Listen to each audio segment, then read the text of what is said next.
आज जो हमारे गेस्ट हैं यहाँ पर पीछे बैक स्टेज पर, उनको किसी भी तरह के कोई भी इंट्रोडक्शन की जरूरत नहीं है। आप सब लोग उनको बहुत अच्छे से जानते हैं और उनको बहुत प्यार करते हैं। Please give an energetic and warm welcome to the one and only doctor Vikas Divya Kirti sir.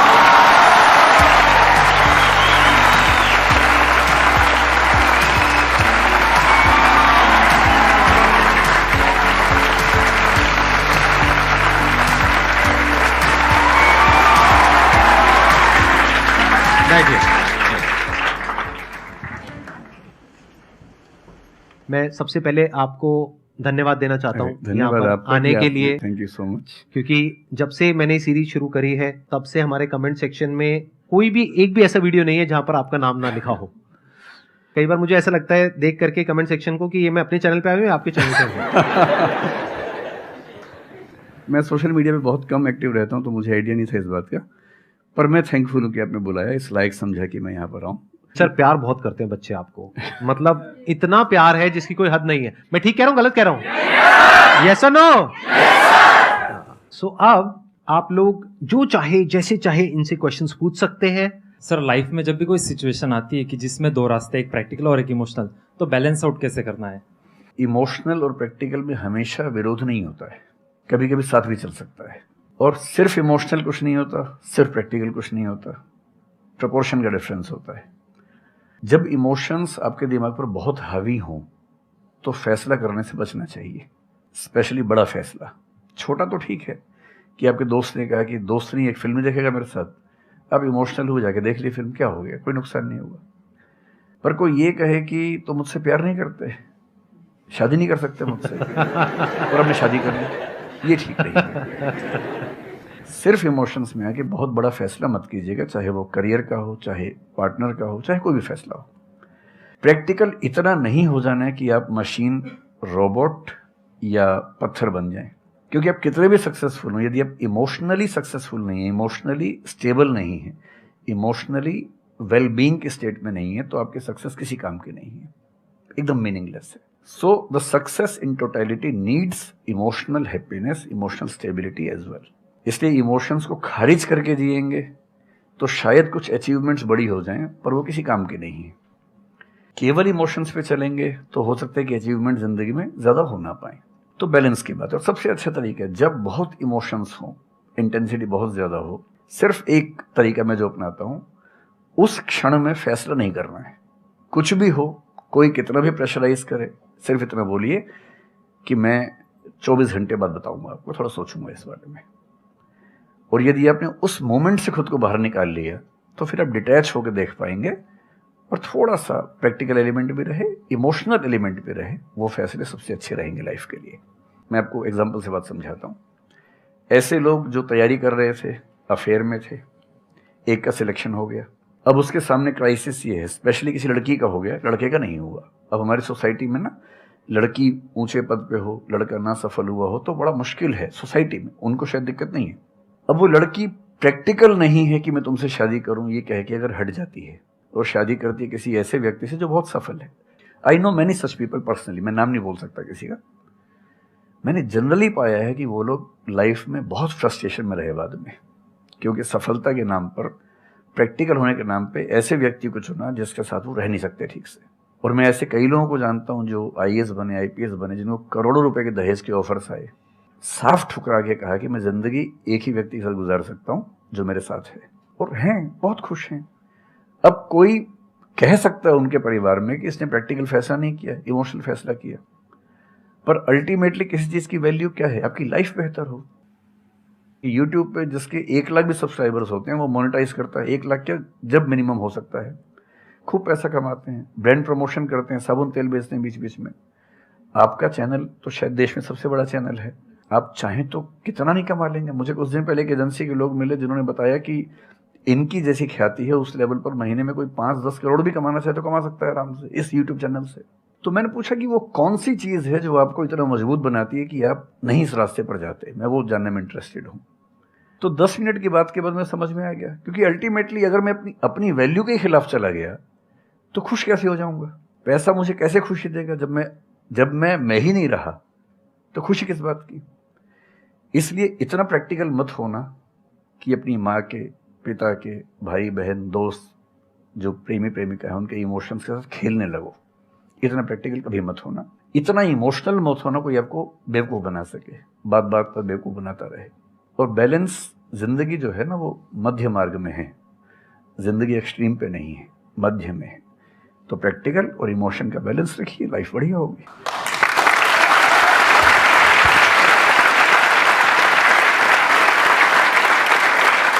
आपने सर इतने अच्छे से एक्सप्लेन किया, मेरे पास में कुछ है ही नहीं बोलने के लिए। यूजुअली मेरे पास में कुछ होता है ऐड करने के लिए, लेकिन आपने पूरा ही उसका ऐसा निचोड़ निकाल दिया। आपने YouTube पे इतना बोला कि सच में नहीं बचा होगा आपके पास। 6-7 साल पहले की बात है, मेरी एक स्टूडेंट थी जो सुसाइडल टेंडेंसी की शिकार थी उस समय। उसके घर में कुछ ऐसी ट्रेजेडी, उसकी मदर की डेथ हुई थी, और एक ऐसी ट्रेजेडी जो बहुत ही रेयर किस्म की ट्रेजेडी है, जो शेयर करना ठीक नहीं है यहाँ। तो वो मेरे पास आई और मुझे लगा कि आज मैं पहली बार किसी ऐसे व्यक्ति से बात करूं जो डिप्रेशन में है और सुसाइड कर सकता है अगले 1-2 दिन के अंदर अंदर। अब मैं परेशान था कि मैं कैसे मैनेज करूं, और मुझे मोटिवेशन की ऐसी जानकारी उस समय तो बिल्कुल नहीं थी, बाद में थोड़ा बहुत पढ़ा। तो मैंने उससे कहा कि अच्छा तुम घर जाओ, मैं कुछ देखता हूँ। फिर मैं घर गया, नेट पे सर्च करना शुरू किया। करते करते मुझे आपका एक वीडियो मिल गया, अनस्टॉपेबल, शायद कुछ आपने एक वो बनाया था उस समय। तो मैंने वो थोड़ा सा देखा, 10 मिनट का। मुझे लगा कि ये जो है ना, ये इंजेक्शन है किसी मतलब डिप्रेस्ड व्यक्ति को तुरंत मोटिवेट करने के लिए। तो मुझे ध्यान है कि मैंने उसको वीडियो का लिंक भेजा। मैंने कहा देखो, जिंदगी अपने रास्ते पे चलेगी, ठीक हो जाएगी। जब जब मूड ऐसा हो, बहुत डिप्रेसिंग हो, सुसाइडल मन करे, उस समय वीडियो देखना ध्यान से, और कम से कम उस बुरे फेज से बाहर निकल जाओगी। और फिर मैंने वो वीडियो अपने फैमिली में भी 2-3 बच्चों को भेजा, जो बच्चे उस क्राइसिस में होते थे। तो मैं बहुत थैंकफुल हूँ, उन सब बच्चों की जान बचाने में क्या बात कर बड़ी भूमिका है। Thank you so much sir, it means a lot to मी।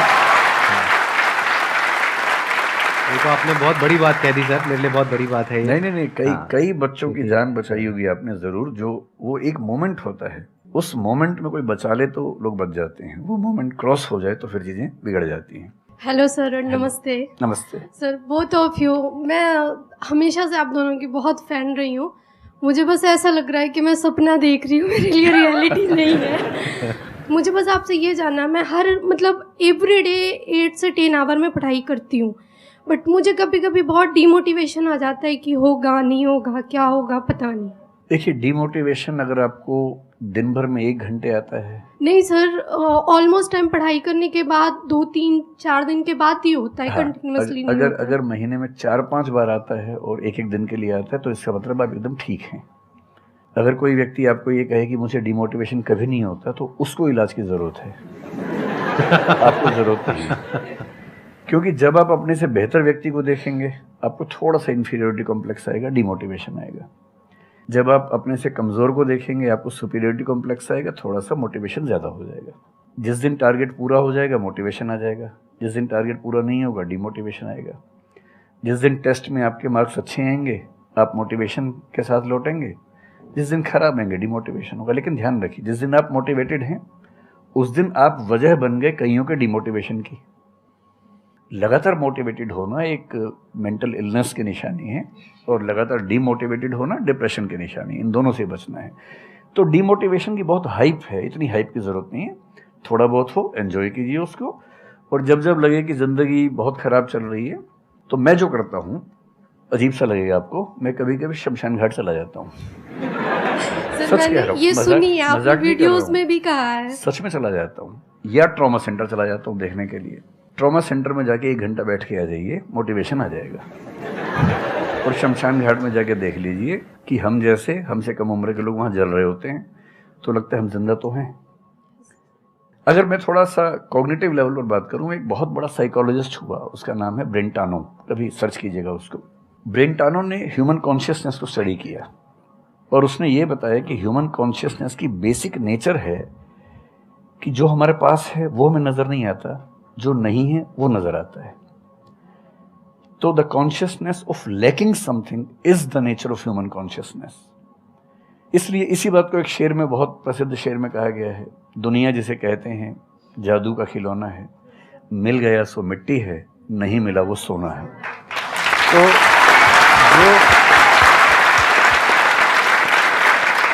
तो जो आपको नहीं मिलेगा ना, हमेशा बड़ा होकर दिखेगा, जो मिलेगा छोटा हो जाएगा। तो ईमानदारी इसमें है कि जब जब डिमोटिवेशन और डिप्रेशन हो, एक कागज़ लेके बैठ जाइए और एक तरफ लिखिए मेरी ज़िंदगी में ऐसा क्या क्या है जो दूसरों के पास नहीं है। पेज भर जाएगा पूरा। तो जो है उस पर ध्यान दीजिए और एंजॉय कीजिए। मेरा क्वेश्चन है कि आजकल बहुत लोग बोलते हैं कि एजुकेशन सिस्टम हमारा पुराना हो गया है और बहुत लोग बोलते हैं कि इसे चेंज करना चाहिए और ये सारी चीज़ें बहुत पुरानी हो रही है जो हम अभी करंटली पढ़ रहे हैं। तो इस पे आपका ओपिनियन क्या है? एजुकेशन सिस्टम में तो बहुत मेजर चेंजेस की ज़रूरत है और ये बात भारत सरकार ने एक्सेप्ट भी की है, नई पॉलिसी भी लेके आए हैं। मतलब मुझे लगता है कि कई लेवल्स पे देखना है। सबसे पहले तो ये डिफाइन करना ज़रूरी है कि एजुकेशन का पर्पज़ है क्या। क्या पर्पज़ केवल नौकरी लेना है, एक जॉब मिल जाए वही पर्पज़ है? मैं उससे एग्री नहीं करता हूँ। मेरी राय में एजुकेशन का बेसिक पर्पज़ है कि एक होमो सेपियंस एक इंसान बन जाए, सोचना आ जाए, उसको समझना आ जाए। कोई राजनेता या धर्मगुरु उसको गधा ना बना सके, बेवकूफ़ ना बना सके। उसे इतनी समझ हो कि वो चीज़ों को फैक्चुअली ऑब्जेक्टिवली समझ सके, तर्क कर सके, बहस कर सके और अगर तर्क और बहस में सामने के तर्क ठीक हैं तो उनको एक्सेप्ट भी कर सके, इतना विनम्र भी रहे। बेसिकली पर्सनैलिटी ग्रूमिंग का प्रोसेस एजुकेशन है, वो केवल नौकरी का मामला नहीं है। पहली गलती तब होती है जब हम उसको केवल नौकरी का मामला मान लेते हैं। मतलब नौकरी ज़रूरी है, ऐसा नहीं कि ज़रूरी नहीं है, लेकिन वो सिर्फ वो उसका पर्पज़ नहीं होना चाहिए। सेकेंडली कई ऐसी चीज़ें, जैसे अगर बहुत विस्तार में तो नहीं जा सकते, जैसे एक बहुत छोटी बात है सेक्स एजुकेशन हमारी सोसाइटी में। ये इतनी ज़रूरी चीज़ है। स्कूल में जो एडोलेसेंस की एज के लोग हैं, 12, 13, 14 की एज के लोग हैं, उनको वो सब चीज़ें बताएं ताकि गलत सोर्सेज से इंफॉर्मेशन ना मिले, कोई गलती ना कर बैठें। हेल्थ एजुकेशन के रूप में हो, उनको सारी चीज़ें पता हों, ठीक हाथों से पता हो, ठीक तरीके से पता हो। फिर मेरा ख्याल है कि जैसे IITs में अब तो होने लगा है, पहले क्या था कि हम टेक्नोलॉजी सेंट्रिक एजुकेशन पर ज़्यादा फोकस करते थे कि आपने मशीन को समझ लिया, तकनीक को समझ लिया, हो गया, इंसान को नहीं समझा। टेक्नोलॉजी पढ़ने वाले लोग समाज और इंसान से एकदम कटे हुए थे। अब तो ह्यूमैनिटीज़ के कुछ सब्जेक्ट्स पढ़ाने की परंपरा शुरू हो गई है। एक होलिस्टिक एजुकेशन हो।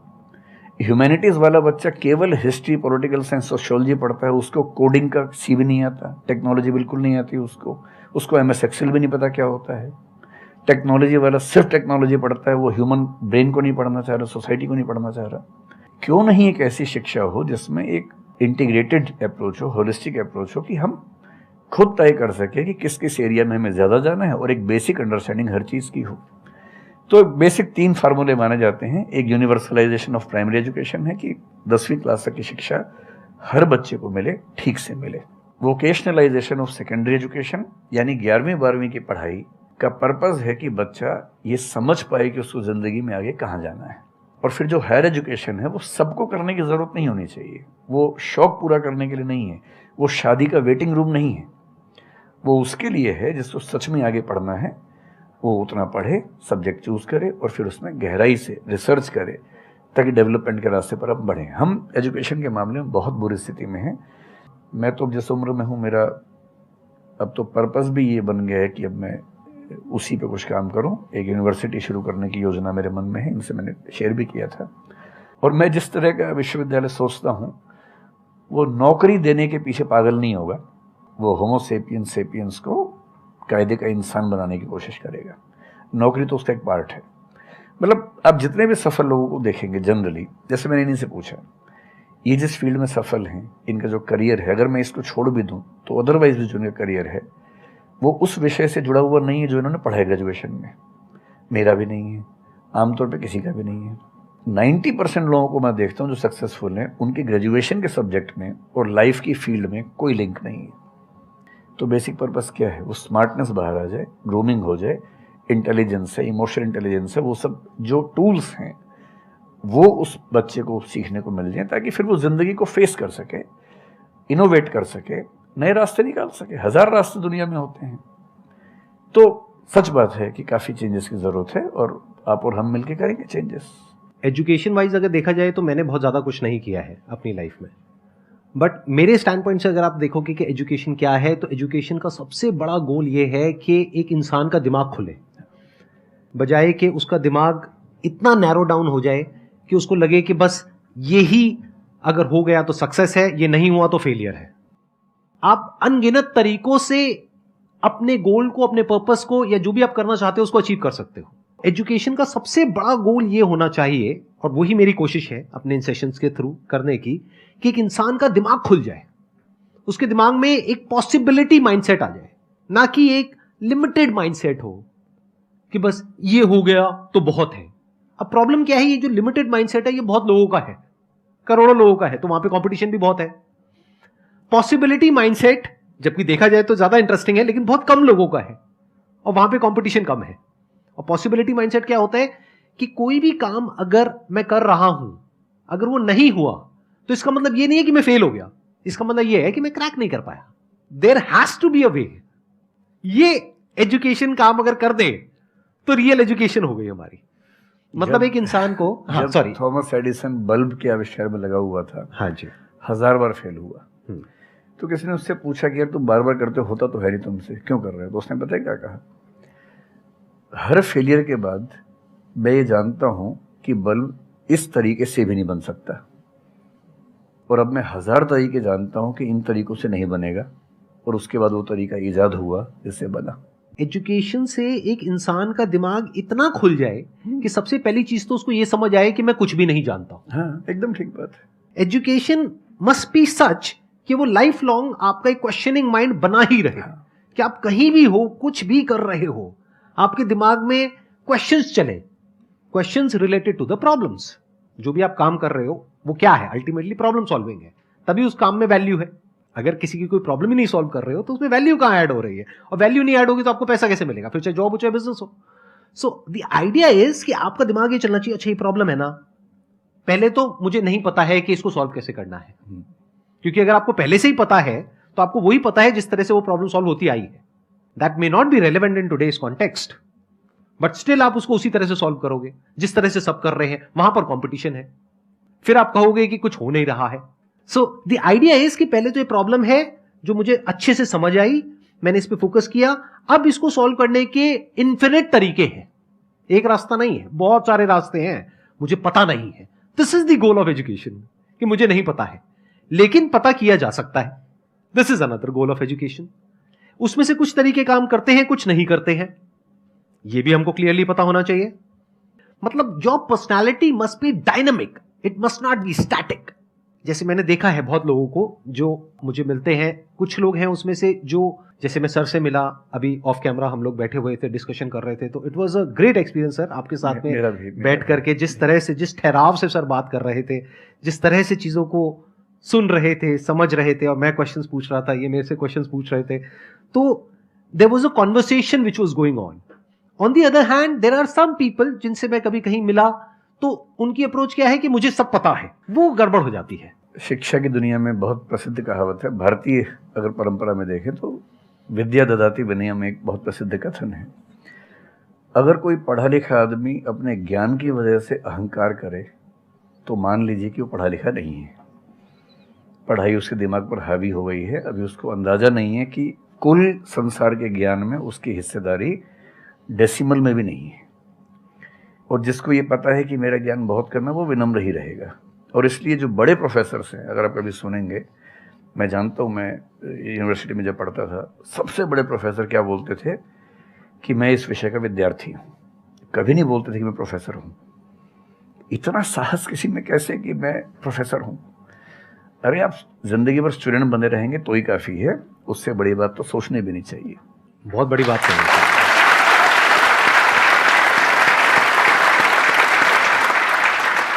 मतलब कि एजुकेशन का गोल आपको प्रोफेसर बनाना नहीं है, आपको स्टूडेंट बनाना है। अगर सर की बात को आगे एक्सटेंड किया जाए, एकदम सही बात। एक लाइफ लॉन्ग स्टूडेंट, कि आप सीखते चले जा रहे हो, सबसे, जिससे मिल रहे हो, लोगों से सीख रहे हो, सिचुएशन से सीख रहे हो, अपनी लाइफ के अच्छे एक्सपीरियंसेस से सीख रहे हो, बुरे से सीख रहे हो। जैसे मैंने देखा है, जब भी यहाँ पे कोई क्वेश्चंस पूछते हैं ना, सबके क्वेश्चंस एक ही होते हैं, सर सक्सेसफुल कैसे हो।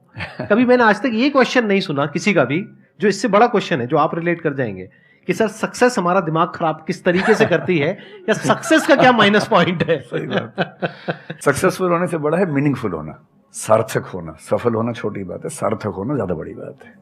सर मेरा क्वेश्चन ये है कि लाइफ में बहुत सारे सर्कमस्टांसेस आते हैं जहाँ पे मतलब हमें ये लगता है, बहुत सारे नेगेटिव थॉट्स आते हैं कि मतलब आगे कैसे बढ़ें, how to get rid of fear of failure. Sir कैसे हम इसको हैंडल करें, अगर हम कोई किसी चीज़ को शुरू करना चाहते हैं सर, तो हमारे दिमाग में बहुत सारे नेगेटिव थॉट्स चलते रहते हैं, हो पाएगा नहीं हो पाएगा, बहुत तरह के नेगेटिव क्वेश्चंस आते रहते हैं सर, तो इसको कैसे हैंडल करना है सर इस सिचुएशन को? फियर ऑफ फेलियर थोड़ा सा ठीक भी है जी। ये हमें रोकता है उन दिशाओं में जाने से जहाँ हमें जाना भी नहीं चाहिए। जैसे मान लीजिए मैं सोचूं कि मैं फुटबॉल प्लेयर बन जाऊं, मुझे पता है कि नहीं बन पाऊंगा, मेरी फिटनेस वैसी नहीं है, तो मुझे ये फियर रोक लेगा, ठीक बात है ना। ये ज़रूरी नहीं है कि आप दुनिया में हर चीज़ के लिए ठीक हो। हर किसी का एक पैकेज है, हर किसी का जो एट्रीब्यूट्स हैं या वर्च्यूज़ हैं उन सब का एक पैकेज है। We can be good at few things, we can be best at maybe one thing, we cannot be best at everything। तो ये बहुत ज़रूरी है कि अपने एप्टीट्यूड को देख के हम सिलेक्शन करें कि हमें कहाँ जाना चाहिए। ठीक है, अगर सिलेक्शन कर लिया है तो फिर फियर ऑफ फेलियर होने की वजह ये है कि या तो आप जो कंपटीशन है उस पर ज़्यादा फोकस कर रहे हैं, अपनी स्ट्रेंथ पे कम फोकस कर रहे हैं। मेरे ख्याल से स्ट्रेंथ पे फोकस करना, कुछ अच्छे लोगों की कंपनी में रहना जो थोड़ा सा मोटिवेट करते हों, अच्छे दोस्त हों, लगातार मनहूस टाइप की बात ना करते हों, ऐसे लोगों के साथ रहना, कुछ रिक्रिएशनल एक्टिविटीज़ उससे बाहर निकल के थोड़ा खेलना कूदना, मतलब फिजिकली फिट रहना, वो सब रहेगा तो हार्मोन्स जो हमारे दिमाग में आते हैं उससे, फिजिकल एक्टिविटी से, जो एंडोर्फिन्स वगैरह हैं, हैप्पी हार्मोन्स हैं, डोपामाइन वगैरह है, वो रिलीज़ होते रहें तो हम वैसे भी बहुत फियर से बचे रहते हैं। और अंत में मेरा तरीका ये है कि अगर मैं कुछ नहीं करूँगा तो फेल होना तय है, करूँगा तो चांस है कि फेल होऊंगा या पास हो जाऊंगा, तो नहीं करने में तो तय है कि फेल हो गया, तो क्यों नहीं चांस ले लेते हैं। और एक जगह फेल होऊंगा तो तय मान के चलिए कि दूसरी जगह मेरे फेल होने के चांस कम होगा, क्योंकि मुझे एक एक्सपीरियंस है प्रयास करने का और फेल होने का, और वो एक्सपीरियंस किसी ना किसी क्वांटिटी में हर फील्ड में काम आता है, मैच्योरिटी आपके अंदर आती है। और मैं एक शेर अक्सर यूज़ करता हूँ, बहुत बहुत प्रिय शेर मुझे है, और मुझे सच में लगता है कि ज़िंदगी को जीना बहुत आसान काम है, मुश्किल काम नहीं है। असली बात है कि आप प्रयोग करें, कोशिश करें, और हार जाएं तो दूसरी कोशिश करें। और मैं इसीलिए एक लाइन हमेशा बोलता हूँ, क्यों डरे ज़िंदगी में क्या होगा, कुछ ना होगा तो तजुर्बा होगा।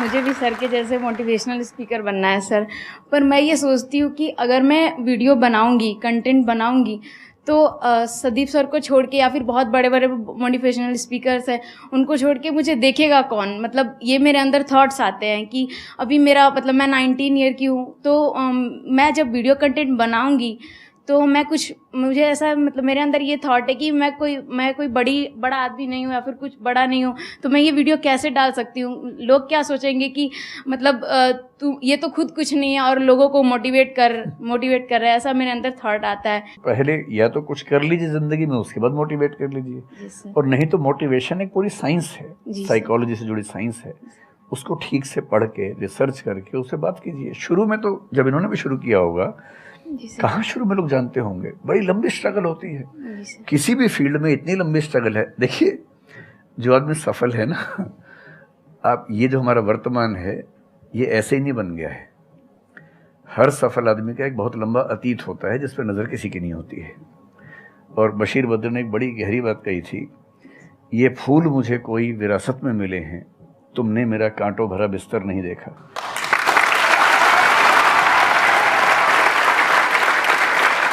कितने साल तक ये लहूलुहान हुए होंगे, रोज़ छिला होगा शरीर, तब जाके लोगों ने पहचानना शुरू किया होगा। लगातार काम करने से, जिसको कंसिस्टेंसी कहते हैं, परसिवियरेंस कहते हैं, बात बनती है, आपकी भी बनेगी। मैं तो कई ऐसे लोगों को जानता हूँ जिन्होंने एकदम स्क्रैच से शुरू किया और उसके बाद वो टॉप पे पहुंचे। आपने अपने क्वेश्चन में दो बातें टच करी, एक कि आपको मोटिवेशनल स्पीकर बनना है, एक है कि फियर ऑफ फेलियर है। एक तो ये फियर ऑफ फेलियर को हटाइए, अगर आपको मोटिवेशनल स्पीकर बनना है तो अपने माइंडसेट को रखिए एक्सपेरिमेंटल माइंडसेट। आप ये समझिए life is like an experiment. एक साइंटिस्ट का माइंड कैसा होता है, वो ये थोड़ी ना सोचता है कि मैंने ये एक्सपेरिमेंट किया, ये फेल हो गया तो क्या होगा। उसको पता है failure is the part of success. जब तक 20-30 बार, 50 बार, 100 बार कोई एक्सपेरिमेंट फेल नहीं हुआ, इसका मतलब वो कुछ नया ट्राई नहीं कर रहा, इसका मतलब वो तो रिपीट कर रहा है। जैसे स्कूल में बच्चे करते हैं लेबोरेटरी में कि बुक में देखा बस उसको कॉपी किया, तो दोनों में फर्क हो गया ना। एक है कुछ नया डिस्कवर करना, कुछ नया क्रिएट करना, एक है जो क्रिएट हो चुका है उसको रिपीट करना। तो you are talking about becoming a motivational speaker. तो अगर आप मेरे जैसे बनेंगे तो कोई क्यों देखेगा आपको? आपको तो अपने जैसा बनना पड़ेगा ना। तो अब उसमें क्या करना पड़ेगा? अब आपको क्या पता कि आपके अंदर ऐसा क्या है जिसको लोग देखना चाहें? उसके लिए तो एक्सपेरिमेंट करना पड़ेगा, ट्राई करना पड़ेगा। एक तरह से आप वीडियो बना के डालोगे, कोई नहीं देखेगा। दूसरी तरह से बना के डालोगे, कोई नहीं देखेगा। फिर तीसरी तरह से, फिर चौथी तरह से। हो सकता है 6 महीने बाद, 1 साल बाद, 2 साल बाद जा करके कहीं थोड़ा सा कुछ ऐसा क्लिक हो जाए जो हो सकता है आपको लग रहा था कि शायद ये नहीं होगा और वो क्लिक हो जाए। बट ये सब होता उसी के साथ में जो कुछ कर रहा होता है, जो कुछ ट्राई करता है। जैसे ट्राई करोगे तो हो सकता है हो जाए, नहीं करोगे तो पक्का है नहीं होगा, जैसा अभी सर ने थोड़ी देर पहले कहा था।